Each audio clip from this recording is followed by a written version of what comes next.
Kahit na anong mangyari, kukunin ko siya. Anak ko siya. Anak natin.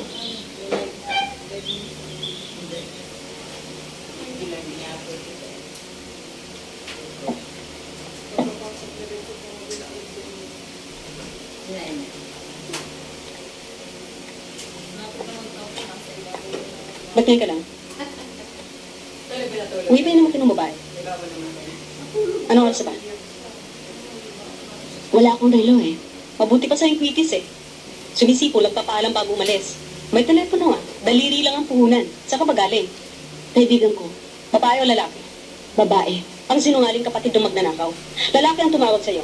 Akala ko pa isa lang ang lalaki sa buhay mo. Yung tatay ng anak mo. Siya nga ang tumawag. Isang tawag lang ng lalaki. Yung nakalimutan mo nang mayroon pang ibang hayop sa mundo. Pati ako, anong gusto niya sa'yo? Ikaw? Magpaliwanag. Ano pa ipapaliwanag? Sinira ka na niya. Wala raw siyang kasalanan. Asenso ka na. Abogada ka pa niya.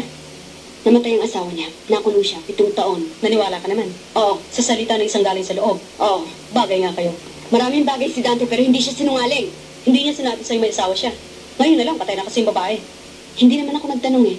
Ako ang gaga. Pagod na ako, pwede na ba ako umakyat? Saan ka natulog sa kanya? Nagkita kami nag-usap, wala na. Nag-usap lang? Magdamag, walang tulog? Wala sa mukha mo. Natulog ako. Umamay ka rin. Pero hindi sa kanya, sa bahay ng kaibigan ko. Perla ang pangalan niya. May 3 buwan na anak. Mekaniko asawa na sa Saudi Arabia. Gumising ako ng maaga. Nagkita kami. Gusto rin niya makita anak niya. Anak ko. Ano ito? Bakit ako magpapaliwanag? Huwag kang bastos! Isabel! Huwag mo akong tatalikuran, hindi pa ako tapos sa'yo. Iwasan mong lalaki. Malas ka sa lalaki. Saan magaling ang anak mo? Ang kaso mo sa lalaki. Lalaki yung ama mo, lalaki yung ama ko. Ang nasa itaas, lalaki rin. Lalaki rin ang nasa ibaba, sa impyerno, si Satanas. Yan yung mga ano Masama pala ang lalaki eh. Anong gusto mong gawin ko? Pumasok sa kumbento? Magmadre? Huli na, hindi na ako tatanggapin. Mang babae? Tamaan pa ako ng kidlat. Isabel, bukas ang pinto. Doon ka sa kanya, magsama kayo, mamatay na rin kayo. Yun lang. Isabel, tandaan mo ito, pag nakulong ka, paglabas mo, walang naroon kundi ikaw at ang anino mo. Ngayon, kung minamalas ka at umuulan, pati anino mo, wala. Aray ko, hindi mabuksan.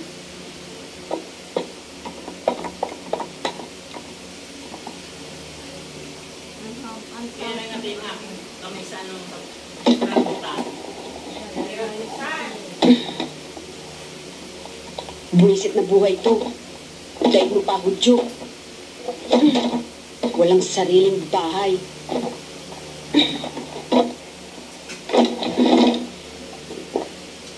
Ano pa ba kulang?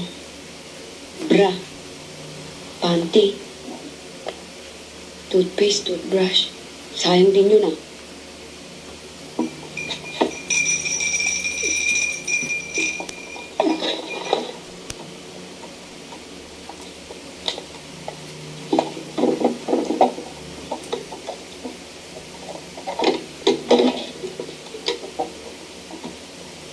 Bakit?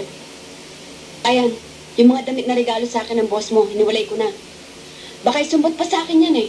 Tsaka hindi na naman usong damit ngayon eh, tagulan na. Pakitawag ako ng taxi ah. Wala daw Wala alis. na din ako ang dami. Sino may sabi? Sabi ni boss. Sino ba siya? Si Hitler? Asa ba siya?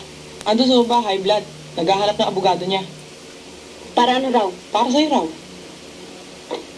Bumaba ka ha. Sabihin mo sa kanya, topo-topo na lang kami.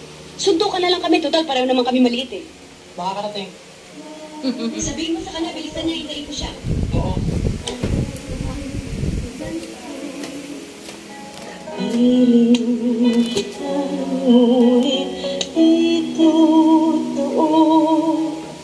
Lumaban kaya yun? Isip ay nalilito. Kaulugan at wala pa. Takot siguro. Pasok!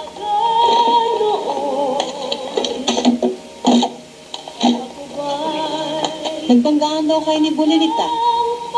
Eh siya eh, naway niya ako eh. Inamo mo pa raw ng suntukan ngayon eh. Sa bagay, match kayo. Ang sakit niya magsalita eh. Maliit na ako, minamaliit pa niya ako. Ganun ako talaga. Nasasaktan ako, gumagante ko. Pagpasensyahan mo na si Sylvia. Alam mo, Tinipo siya nung bata pa eh. O, Oo, buti na lang hindi nakalbo. Huwag mo sasabihin ako nagsabi sa'yo, ha? ang hirap sa kanya eh, dahil ko pang isang estudyante sa boarding house eh. Isang gabi ka lang hindi umuwi, gera na. Ano ba yun, naglilihi? Paano naman maglilihiyo? Wala namang asawa. Ba't nga ba walang asawa yun? Hindi naman pangit. Maganda naman ang mata. Ang labi naman tukain.